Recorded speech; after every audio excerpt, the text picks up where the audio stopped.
Espera aí, agora sim. Beleza. Beleza, gente. Recebendo instruções aqui da diretoria. Então, continuando. Eh, onde eu estava? Conhecimento prévio, isso.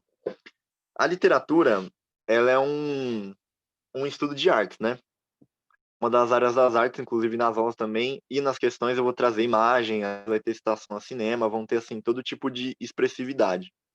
Não à toa na prova de linguagens do Enem, que é a grande base, assim, né, porque se tenta se pautar no ensino médio, você tem teatro, você tem dança, você tem a música, enfim, são as expressividades como um todo. Então, é muito difícil você ter um conhecimento aprofundado de todas essas expressões. O que é importante? Você ter o conhecimento histórico. Isso eu tô falando de estudar história para o vestibular mesmo. Então entender, por exemplo, que o arcadismo, que é um recorte da literatura, é um momento da literatura, ocorreu ao mesmo tempo que a Revolução Francesa.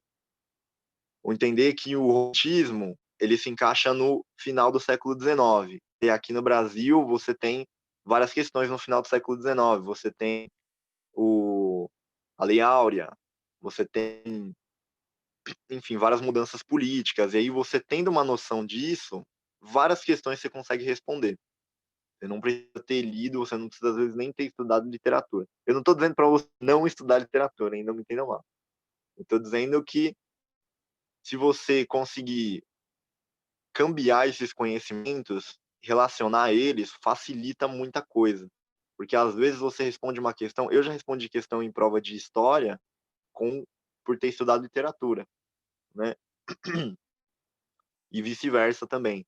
Então são áreas que dialogam, né? Então essa é a segunda coisa, conhecimento prévio. E o terceiro vai ser a intertextualidade mesmo. A intertextualidade, de forma bem palpável nas provas, é vários textos e você tem que relacionar eles.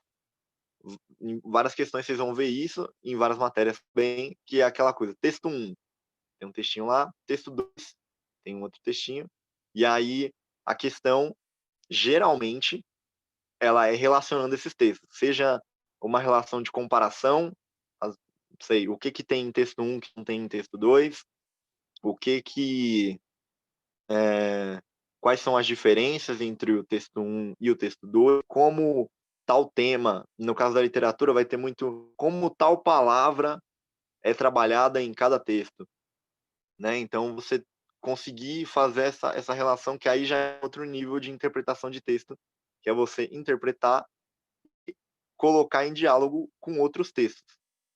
Que isso, assim, se você faz o estudo do vestibular, quando você estuda lá o imperialismo em geografia e você estuda o momento europeu no final do século XIX na história, você já vai fazer uma lição desses conhecimentos, né, você já consegue fazer essa relação. Então é uma coisa que, assim, conforme você vai estudando, vai acontecendo naturalmente essa capacidade de intertextualidade, de relacionar esse conteúdo, tá. Isso é uma coisa que, assim, tô falando para vocês darem uma atenção, mas com o estudo isso vai aparecendo naturalmente, essas capacidades, assim, tá. Então a ideia hoje é mais essa, eu trouxe essas questões mais pra gente pensar as questões mesmo de fato, a prova, como a questão é construída e tal, do que, assim, exercitar o conhecimento de literatura, que é uma coisa que eu vou fazer mais pra frente nas próximas aulas. Então, a ideia é muito simples, eu não preparei um game, né, tem professores que estão fazendo aí, é bem legal, é bem mais legal inclusive. Peço desculpa, faz um jogo que tem pontinho e o outro que faz uma coisa mais interativa e tal, mas eu sou meio lento para essas coisas, então talvez nas próximas aulas tenha. Vou ficar me sentindo o próprio glorioso Gugu Liberato apresentando um game show de estudantes, pleno sábado à tarde. Mas por enquanto, eu peguei um formato aqui bem mais simples e bem mais direto, que é Eu vou colocar a questão aqui, aí vocês podem pensar sobre ela, tudo bem de boa. Vão mandando dúvidas, manda a resposta que você acha que seja, ou alguma possível interpretação, enfim, em torno do texto. E vocês tentarem identificar também qual dessas competências que eu comentei que ela aparece no texto, se ele é mais um texto, se é mais uma questão de interpretação, ou se é uma questão que eu preciso ter um conhecimento prévio, eu preciso ter estudado história, eu preciso ter estudado literatura, ou se é uma questão que tem a intertextualidade, que eu tenho que ficar relacionando conteúdos e tal, enfim. Então, a ideia é mais essa, vocês identificarem esses mecanismos, porque isso aí vai ajudar muito vocês na hora de interpretar uma questão. Bom, vamos lá então, e aí conforme a gente for respondendo e comentando mais sobre os temas. A primeira questão é essa daqui, já dou a primeira dica. Questão de humanas em geral. Muitas têm a mania de colocar textos, assim, menos, textos horríveis, ou enormes, né? Então, qual que é a primeira dica? Lê o enunciado. Lê aqui. Sei que isso é uma coisa muito básica, mas é sempre importante lembrar. Começa pelo enunciado. E aí, a partir da leitura dele, você já vai texto procurando o que o enunciado pede. Às vezes esse enunciado vai ser mais aberto, e aí você só lê o texto e depois vai para alternativas para ver como é que isso se relaciona.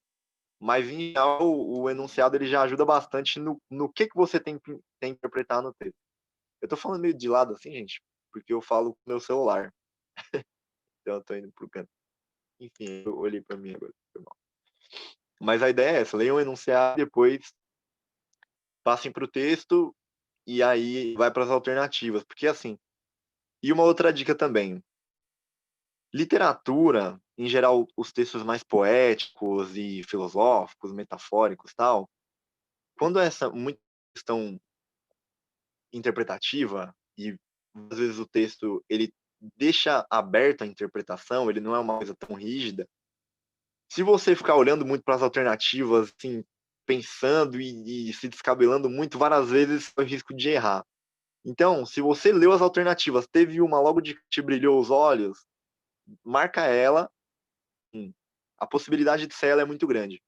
Então, você dá um foco nela, lê as outras de novo, claro, dá uma revisada se aquilo realmente faz sentido, mas assim, geralmente, depois que você interpreta o texto e vai para as alternativas, a primeira que aparece, ela tende a ser a correta, porque se você pensa muito, muda muito de opinião, você vai ficar mais confuso e aí você vai colocar qualquer uma, né?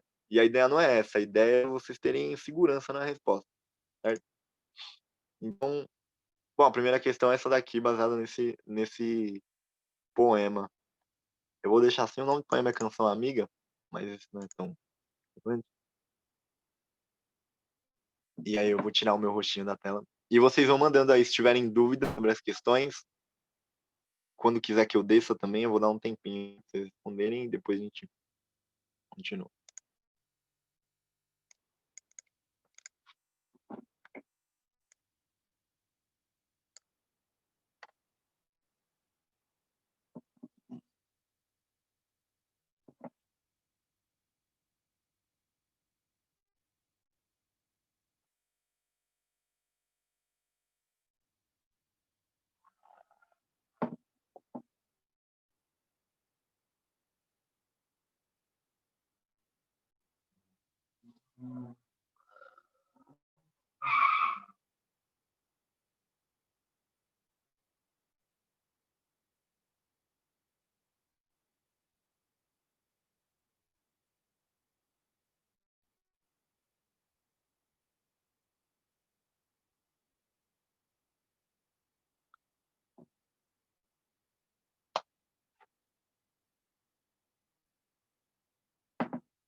Aí a Bruna tá mandando, hein? Alguém mais?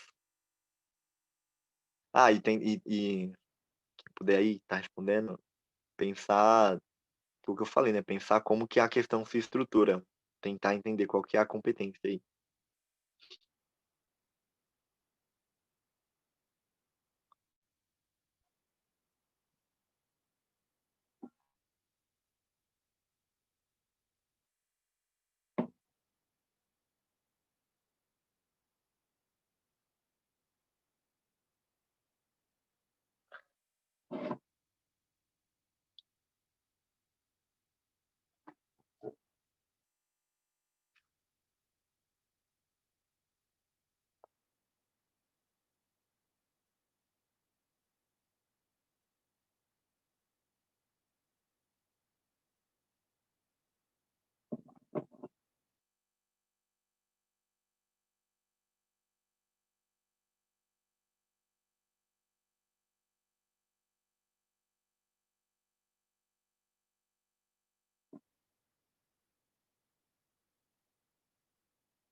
Gente, mais alguém? Eu vou voltar no texto para ver se ajuda.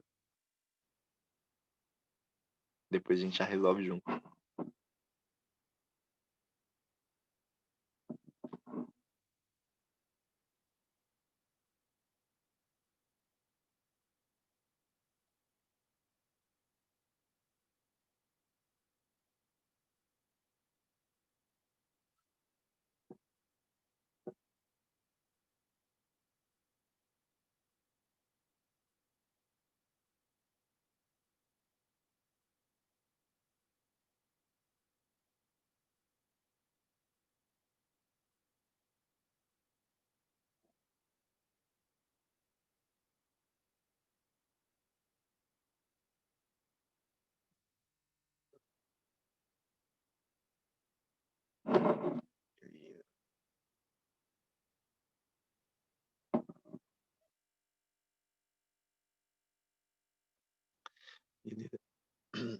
E para o pessoal que já respondeu, qual que vocês acham que é a competência, assim, nessa questão? Se é a interpretação, se precisa de um conhecimento anterior, ou se é, nossa, desculpa, intertextualidade, qual que vocês acham que é?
Bom, acho que dá para ir, né?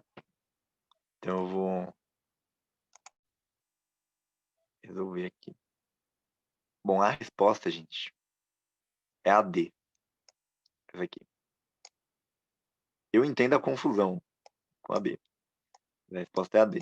Primeiro, então, vamos falar de como qual que é a estrutura da questão, assim, como um todo, né? É uma questão, então, que ela tem um texto do Carlos Drummond de Andrade. É um poema, ele tá cortado, né? Você vê isso aqui. Ele não tá inteiro, então, quando tem esse recorte, geralmente a prova já faz pensando na intenção do texto. ela faz querendo realçar alguma característica. Às vezes também ela faz querendo confundir, mas aí você vai interpretar ali qual que é a proposta. Nesse caso aqui, esse recorte é feito para que se foque em uma característica principal do texto, que é a que está aqui na alternativa D. E aí a pergunta é: a linguagem do fragmento acima foi empregada pelo autor com o objetivo principal de. Isso aqui é um grande eufemismo, né? É uma linha que não é uma pergunta, né? Basicamente o que está sendo perguntado é: o que o autor está querendo dizer com o texto? Essa é a síntese da pergunta. Esse poder de síntese é uma coisa que vem da interpretação mesmo. Então, assim, ó, a linguagem do fragmento acima.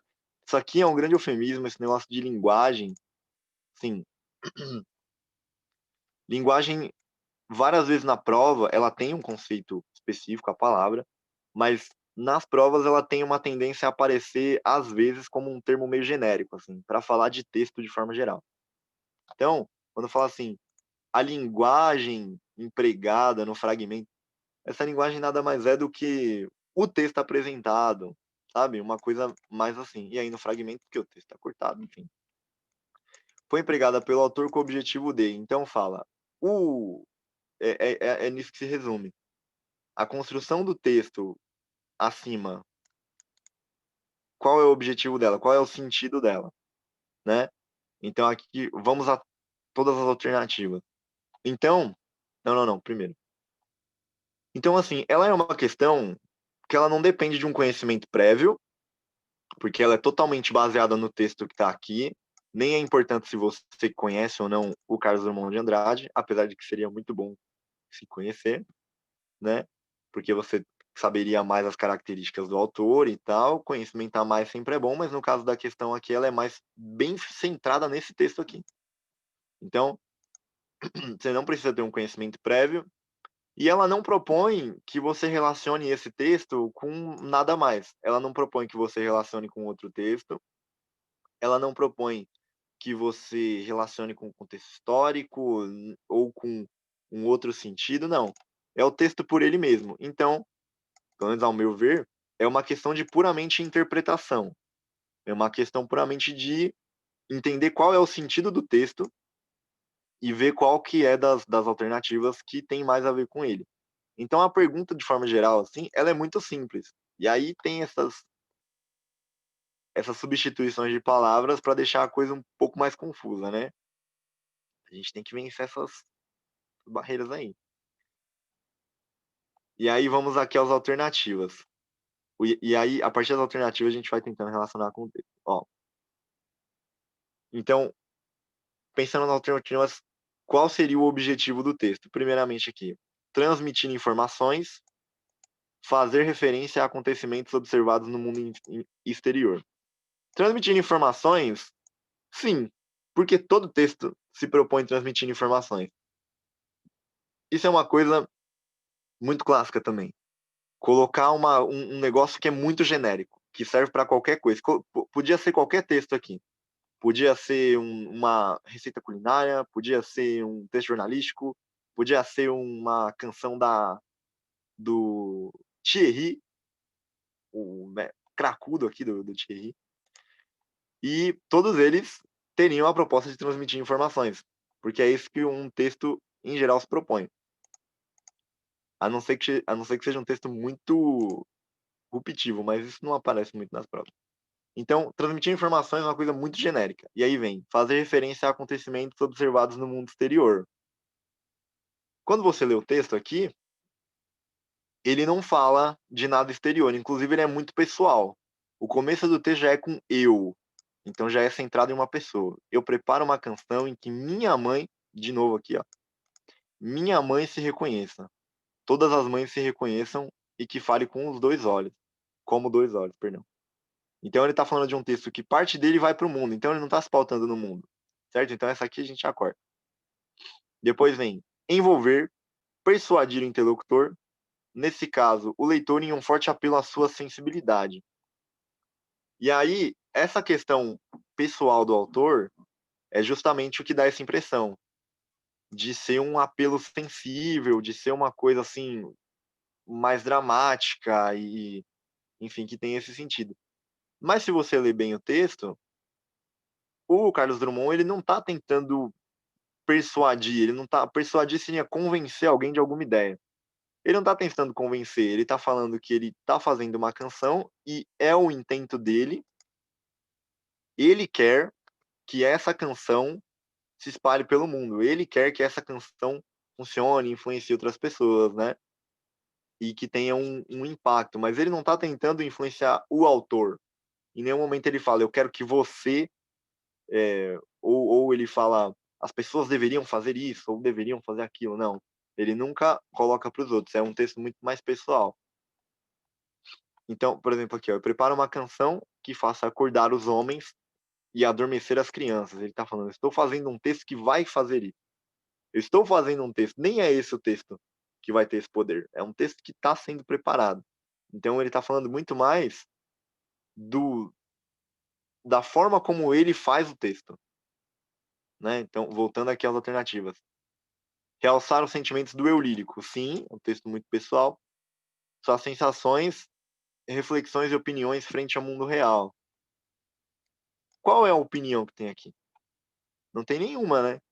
Ele não, assim, tem uma coisa de metáfora, tem um sentido por trás, mas ele não necessariamente ele dá uma opinião, né. Aí vem a D: destacar o processo de construção do seu poema ao falar sobre o papel da própria linguagem e do poeta. Justamente é isso. Como eu falei, ele é um texto pessoal, que parte do autor. Então o autor coloca eu preparo uma canção que faça isso, que minha mãe se reconheça, que outras mães se reconheçam e tal.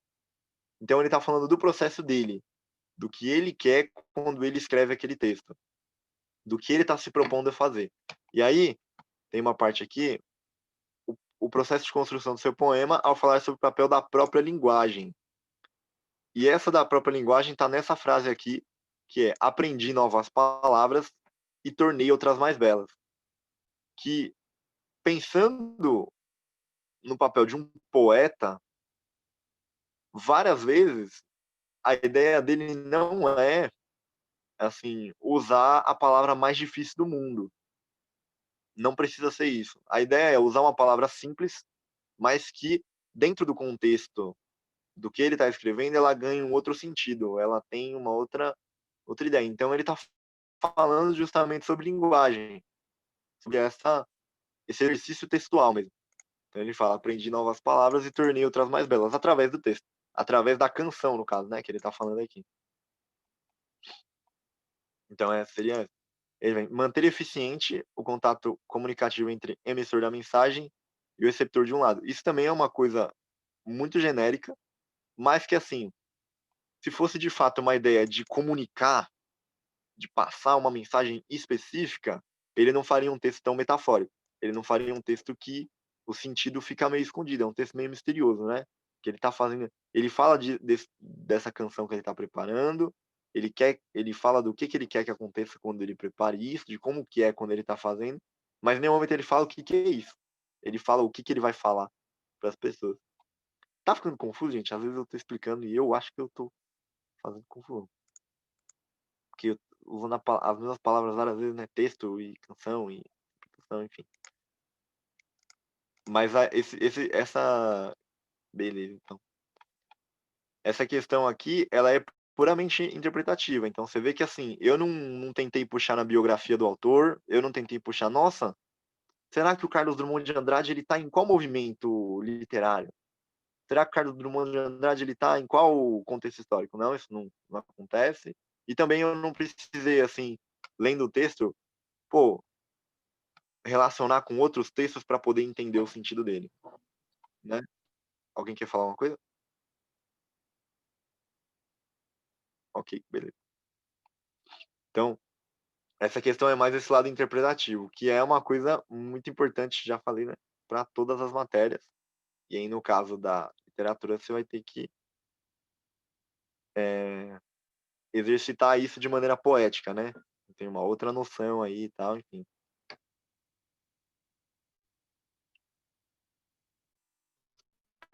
Ah, próximo.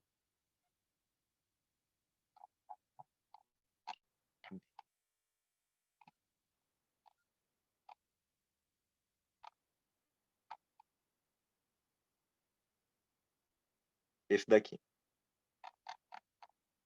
Essa questão 5 aqui, eu vou deixar o enunciado e aí depois a gente vai pro texto lá.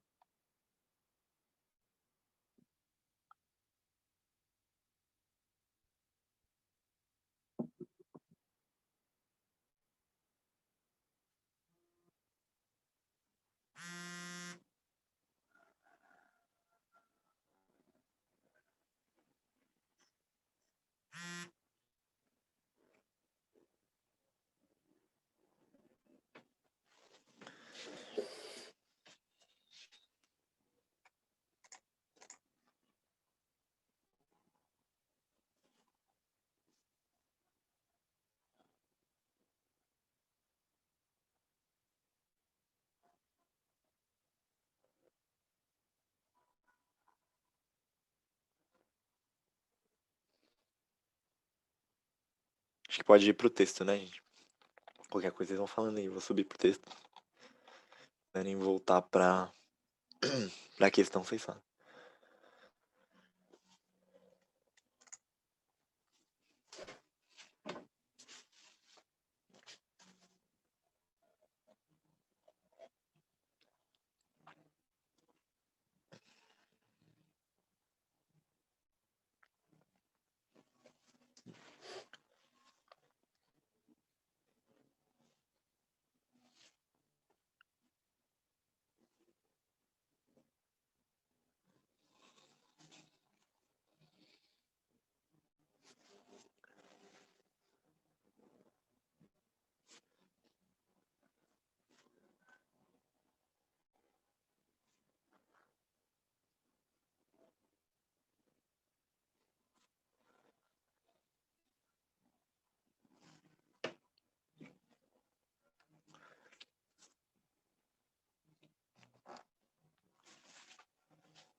Alternativas.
E, gente, todo mundo concorda com a Bruna aí?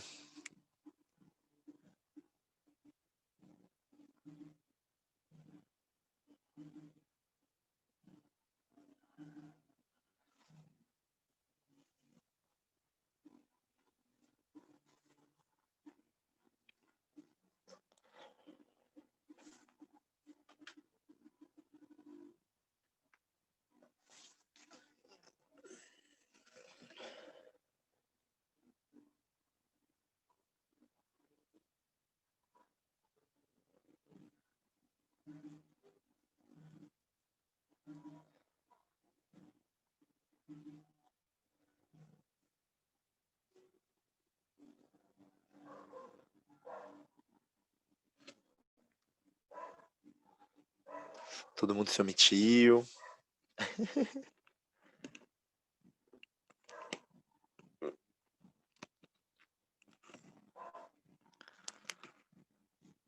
Bom, vamos lá então. Essa daqui, como a Bruna falou aí, tá certa, tá certa a resposta. E, e de fato, tem que ter um pouco de conhecimento, né? Aqui é uma das que eu falei, que é um exemplo disso e é o exemplo mais claro possível. Logo, primeira frase aqui do... Caramba, travei. Do enunciado, desculpa. Primeira frase do enunciado já é justamente pedindo isso. O poema de Cecília Meirelles tem como ponto de partida um fato da história nacional, a Inconfidência Mineira. Então, você que estudou esse conteúdo, já puxa na memória tudo que você sabe dele. Óbvio que isso acontece de maneira inconsciente, né? Você não vai parar no meio da prova e falar, nossa, o que eu sei de Inconfidência Mineira? Na hora que falar em Confidência Mineira, você vai ter mais ou menos um básico ali. Para quem estudou, então, a Inconfidência Mineira foi um movimento na época em que a economia do Brasil era muito ainda baseada na extração de ouro e cobravam-se duros impostos, e algumas pessoas quiseram se rebelar contra a coroa portuguesa, né? E aí não deu certo. Inconfidência Mineira foi um grande rolê flopado da história. Não deu certo. E aí os participantes da Inconfidência, eles foram condenados, eles foram exilados e um deles foi esquartejado em praça pública, que foi o Tiradentes, que é o principal nome da Inconfidência Mineira. Então, assim, eu fiz um resumo aqui, menos de um minuto, de uma ideia geral, assim. Você não precisa lembrar todos os fatos, lembrar a data, não, nada disso. Tem que ter uma ideia geral do que é aquele contexto. Então, aqui, por exemplo, você não precisa nem saber quem é a Cecília Meirelles nessa questão. Não precisa ter lido necessariamente o texto dela. Mas você tem que ter o conhecimento de uma outra matéria, que é a Inconfidência Mineira, que é o contexto histórico, né? E assim, é possível ter uma interpretação e fazer uma eliminação de várias das alternativas aqui. Mas para responder, é importante você ter essa facilidade de relacionar o conteúdo do texto, da questão, com a outra matéria, né? Então, como a Bruna respondeu, eu vou só ler o enunciado aqui e depois eu vou direto para a correta, né? Então, ó, poema de Cecília Meirelles, ponto de partida, um fato da história nacional, em Confidência Mineira. Isso aqui também já está logo no título dela, né? Isso é uma coisa importante também. Atentem-se a autores e títulos de textos. Muitas vezes no título já tem uma certa... Já tem uma... Como pode dizer? Uma pista. É claro que essa questão aqui ela é muito explícita, né? Eu trouxe ela justamente por isso, que é bem notável que você precisa... Ela pede que você tenha esse outro conhecimento. E o título é da Inconfidência mesmo. Mas é uma coisa que é importante. Vocês se atentarem aos títulos e tal. Essas datas aqui vocês tomem cuidado, porque muitas vezes não é o lançamento original, viu? Eles estão colocando a citação de uma reedição. Sei lá, pegam um texto do Machado de Assis e colocam a citação que foi de uma versão que saiu em 2004. Aí, Machado de Assis, obviamente, não escreveu em 2004, né? Então as datas aqui vocês tomem cuidado. Mas o título e autor é sempre bom dar uma olhada, porque às vezes ele dá uma ideia de qual é a proposta.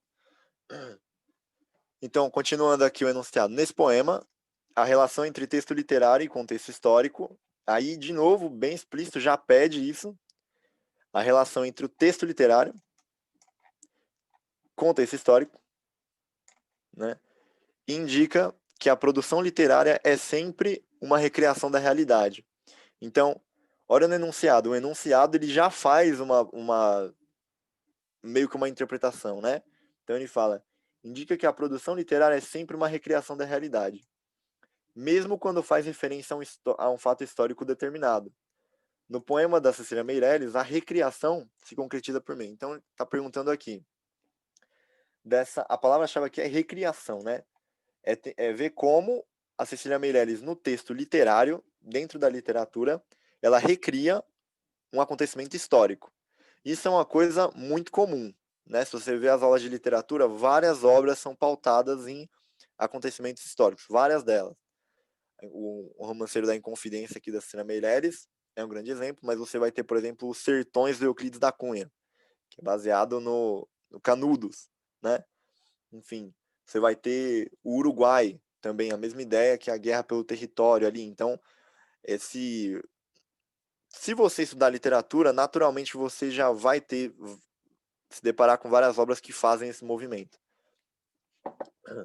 Então aqui, a recriação da realidade por meio da literatura. E olha como é interessante. Fala que a produção literária é sempre uma recriação da realidade. E em várias alternativas tá falando que a autora foge da realidade. E aí você já consegue sacar que tá errada a alternativa. Por exemplo, essa daqui, ó. A descrição idealizada e fantasiosa do fato histórico. Já não é. Porque essa é fantasioso, já não é pautado na realidade e já não é uma recriação da realidade, como está falando aqui na questão. Então, essa daqui, assim, por uma interpretação e conseguindo relacionar o texto aqui com o enunciado, você já conseguia cortar essa. E aí, a outra aqui, ó. Passa a existir como forma poética desassociada da história nacional. Desassociada seria o poema acontece uma coisa de um lado e a história nacional acontece outra. Essa daqui tá errado também, porque não tá desassociado. Justamente você tem que saber em Confidência Mineira para que você entenda o peso do texto da Cecília Meirelles. Então ela é associada, as duas são ligadas ali. Isso aqui indo por interpretação, né? Pensando justamente no que o negócio propõe aqui. Aqui já é uma que é importante ter o conhecimento prévio, ó, da recusa da autora de inserir nos versos o desfecho histórico do movimento da Inconfidência, a derrota, a prisão e a morte dos Inconfidentes. Então, como é que você vai responder se você não sabe qual foi o desfecho original? Né? Porque o texto dela, apesar de ser pautado na realidade, ele é meio poético, né? Então, aqui, na mesma cova do tempo, cai o castigo e o perdão, morre a tinta das sentenças e o sangue dos enforcados, né? Então tem essa coisa, o secreto pensamento, as coroas e os machados, mentira e verdade estão. Ela está colocando tudo mais bem próximo, então fica difícil saber quem é o condenado, quem é o condenável, né? Então aqui é importante ter essa noção. E aí a alternativa correta vai ser a D mesmo, que aí a recriação, ó, do distanciamento entre o tempo da escrita e o da Inconfidência, que, questionada poeticamente, alcança sua dimensão histórica mais profunda. Esse questionada poeticamente é que é o importante. A partir do momento que a autora ela pega um tema da realidade, da história, e ela coloca no contexto poético, ela alcança a dimensão mais profunda. Ela consegue dar novas dimensões para esse texto. Ela consegue colocar em outra relação com a realidade. E aí um outro conhecimento também que era importante de ter, que ajudaria muito, é saber que a Cecília Meirelles ela é muito posterior à Inconfidência Mineira, que ela não escreveu esse texto na mesma época da Inconfidência, ela escreveu muito tempo depois, né? Então aqui justamente do distanciamento entre o tempo da escrita, da Inconfidência, enfim, né? Então essa é uma questão que ela demanda esse conhecimento anterior mesmo, conhecimento prévio do tema. Vou colocar a última aqui, gente. Se bem que já começaram minha aula falando de almoço, né? Coisa. Uma afronta. Eu vou colocar essa última aqui, e aí resolve ela rapidão. E todo mundo vai almoçar feliz, gente. É a última.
Descer para as alternativas, tá?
É, bom, vamos lá. Tá acabando.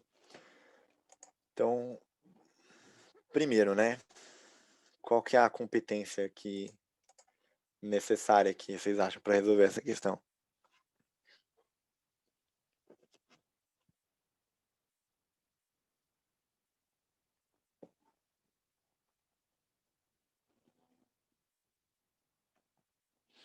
Conteúdo. Bom, tá todo mundo concordando com a Bruna, então eu vou dar continuidade aqui. Então, ó, pensando na questão aqui, eu particularmente acho que são dois. O conteúdo, de fato, uma noção mínima do teatro, mas também a interpretação. Só que a interpretação aqui, ela vai aparecer de uma outra forma. Ela vai ser uma interpretação por eliminação, né? Enfim, deixa eu resolver a questão para a gente entender isso. Ó. Então, o enunciado ele é muito básico, ele é muito simples. Considerando o texto e analisando os elementos que constituem um espetáculo teatral, conclui-se que. Então, assim, elementos que constituem um espetáculo teatral. Se você tem base de teatro, você vai para as alternativas e muito provavelmente você acerta. Né? Então, assim, pensando nos elementos que constituem um espetáculo teatral, você já vai saber como que se organiza um teatro, como que o texto, toda a estrutura mesmo que é descrita aqui nesse texto, né? Então, o texto ele tem umas informações mais ou menos, mas ele basicamente está, posso dizer, ele está exemplificando como é que se constrói uma peça teatral. Inclusive, ele faz isso de forma classificatória, né? Então, primeiro, presença de personagens que deve estar ligada a tal. Depois, pela ação dramática. Depois, a situação e o ambiente. Depois, pelo tema, a ideia. Então, ele coloca, de fato, todas as necessidades que você tem na hora de construir um teatro. Que é uma coisa que, assim, como a Bruna falou, se você tiver a base do conteúdo, você não precisaria talvez nem ler o texto. Mas lendo o texto, você tem uma ideia geral de como se constrói um espetáculo teatral. E eu imagino que assim, todo mundo saiba o que é o teatro. Talvez não tenha visto.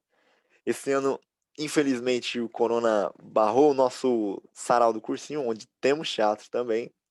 Né? Então, esse contato você sabe que são assim, falando basicamente, tem gente atuando em palco, e aí você tem uma construção em torno que precisa de som e luz e cenário e tal, e ponto, é isso. E aí quando você vai para as questões aqui, você consegue eliminar com muita facilidade. Ela parece uma questão meio confusa, mas se você pensar de fato no que, assim, numa ideia simples de teatro, você consegue eliminar, ó. A criação do espetáculo teatral apresenta-se como um fenômeno de ordem individual, pois não é possível sua concepção de forma coletiva. Bom, é muito difícil fazer uma peça de teatro sozinho. Você já. Todo mundo imagina que tem isso em mente. Mesmo que seja uma pessoa lá falando, sei lá, no caso de um stand-up, por exemplo, né? Você vê o show de stand-up de hoje em dia, tem uma abertura muito louca, e tem um negócio, tem um momento da luz. O cara mais famoso hoje no stand-up é o Thiago Ventura, né? Se você vê ele, aquilo ali é teatro também, né? É uma forma de teatro de atuação. Se você vê um show do Thiago Ventura, cara, a interação com a luz é constante, com o cenário. Então ele pega a cadeira, ele muda a cadeira de lugar, e aí tem uma hora que a luz fica só nele, tem uma hora que ele vai andar pelo palco, aí ilumina tudo, tem uma hora que ele interage com a plateia, ilumina a plateia. Então você precisa, pelo menos, do comediante e da pessoa que tá lá manipulando a luz. Então é impossível fazer sozinho o teatro. É pelo menos muito difícil. Aí vem, o cenário onde se desenrola a ação cênica é concebido e construído pelo cenógrafo de modo autônomo, independente do tema da peça e do trabalho interpretativo dos autores. Ó, quando fala autônomo e independente, como que um cenário de teatro ele vai ser construído independente do tema da peça? Se você tem uma peça lá que ela fala de modernidade, urbanização, de problemas de carros, a peça fala disso, aí o cara vai lá e monta uma fazenda no palco, imagina. Sem condições, né? Fica inviável. Então aqui, de novo, sabendo que você não precisa assim, você não precisa ter um conhecimento profundo de teatro, mas você precisa saber, se você souber o que ele é, e aí você interpretando as alternativas, você consegue eliminar isso, né? Aí vem, ó. O texto cênico pode originar-se dos mais variados gêneros textuais, como contos, lendas, romances, poesias, crônicas, notícias, imagens e fragmentos textuais, entre outros. Sim, né? Então, assim, é uma coisa muito básica, muito geral, que cabe pro teatro como um todo? Ok, mas a ideia da questão é justamente essa, pensar no que constitui um espetáculo teatral. Então é uma coisa muito geral, e essa daqui é a que mais se encaixa. As outras aqui anteriores já não funcionam. Vamos ver as próximas. Ó. O corpo do ator na cena tem pouca importância na comunicação teatral. Já dava para parar aqui, porque se o corpo não fosse importante, ele gravava um CD, né? O corpo é parte muito importante da atuação. Nem só no teatro, mas você vai num show, quando a pessoa que está no show lá, ela se movimenta mais, ela faz interação e tal, fica muito mais interessante de assistir aquilo, porque, né, é uma coisa do corpo. Então dava para parar aqui, mas ó, visto que o mais importante é a expressão verbal, base da comunicação cênica em toda a trajetória do teatro até os dias atuais. Aqui, para saber dessa trajetória do teatro, você teria que ter estudado antes, tem que ter uma noção. Mas, logo de cara, você consegue excluir essa daqui. Né? E aí aqui, a iluminação e o som de um espetáculo cênico independem do processo de produção e recepção do espetáculo teatral, já que se trata de linguagens artísticas diferentes, agregadas posteriormente à cena teatral.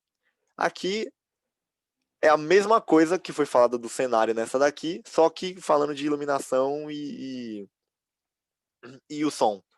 Agora você imagina a mesma ideia. Você quer fazer uma peça que fala de cidade, que fala de modernidade, que fala de carros, por exemplo. E aí, lá no som do negócio, você tem passarinho cantando. Você tem um canto indígena. Você tem, né, um negócio assim que tá fora do contexto. Não tem como ser independente. Tudo é coletivo. Todos os elementos acontecem juntos. Então, assim, o conhecimento, aqui nessa questão, então, o conhecimento prévio ele ajudaria muito, ele seria importante, mas assim, pela interpretação você conseguiria eliminar. E aí uma outra coisa, talvez eu demore um pouco para responder as questões aqui no contexto de aula e tal, porque eu estou explicando para vocês. Mas se você pega o costume de fazer isso, pegar as questões e tentar fazer com essa interpretação, isso vai se tornando mais natural e você vai tendo mais facilidade. Então, no momento da prova, você leu aqui, pô, teatro, tal, você já pega a palavra-chave aqui que é teatro, né? Já saca na hora. Espetáculo teatral. E aí já já vai vir na sua mente naturalmente o básico que você sabe daquilo, aí você lendo, rapidão você vai eliminando. Isso é uma questão muito de costume mesmo, de exercitar esse contato com aprender, né? Aprender a aprender, é isso daí. Pô, gente, você tem alguma dúvida? Ficou alguma dúvida? Eu trouxe mais questões, mas enfim, não dá mais tempo. Ficou alguma dúvida, alguma coisa, algum comentário, lamentações? Não, né? Tudo ok, tudo ok. Então a palavra-chave aí, como a Bruna falou, intertextualidade. E valeu, pessoal. O Marcelo hoje me incumbiu da função de encerrar aqui com todo mundo. Então, quero agradecer. Muito boa tarde. Inscrevam-se no nosso canal. Momento blogueirinho aqui. Obrigado, gente. Tenham um bom final de semana aí. Continuidade e um bom almoço aí para todo mundo. Uma boa tarde. Estão dispensados.